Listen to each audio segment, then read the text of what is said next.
અત્યારે છે ને ગાઈસ આપણા બધા મિત્રો આવી ગયા છે ગાઈસ અત્યારે છે ને આપણે આવેલા છે કૂવે કારણ કે ગાઈસ આપણે છે ને મોટર ચાલુ કરીને એટલે મોટર છે ને પાણી નથી કાઢ્યું એટલે આપણે મોટરને છે ને બહાર કાઢી દીધી છે આ બાજુ આપણે મોટર બહાર કાઢી દીધી છે અને જેવું આપણે ગાઈસ ચાલુ કરીને મોટર એવામાં છે ને આપણે જે વાયરના જે જોઈન્ટ હતા ને એની અંદર છે ને ગાઈસ ધુવાડો નીકળવાનું ચાલુ થઈ ગયો એટલે આપણે છે ને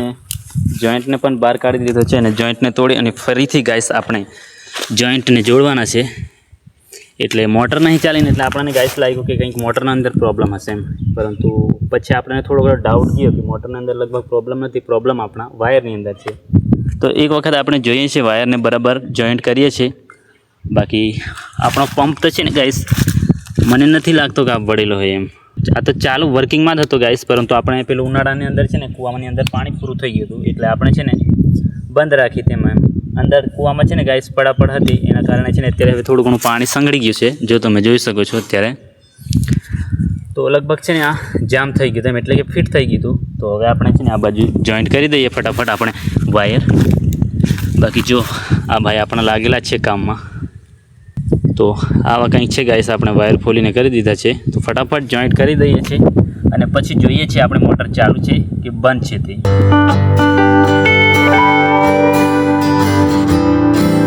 તો ફાઇનલી ગાઈસ આપણે છે ને વાયરને જોઈન્ટ કરી દીધા છે જો આવા પ્રકારનું કંઈક જોઈન્ટ કર્યું છે આ ભાઈ આપણે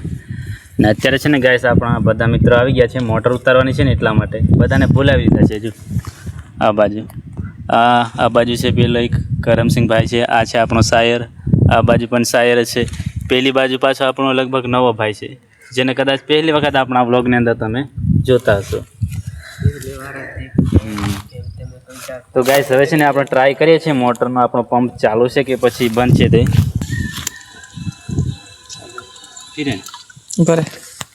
ફિરે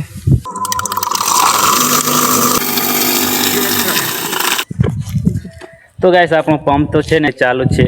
પ્રોબ્લેમ છે ને ગાઈસ આપણા વાયરની અંદર હતો તો હવે આપણે છે ને ઉતારી દઈએ પછી એક વખત આપણે પાણી સારું ચેક કરવું પડે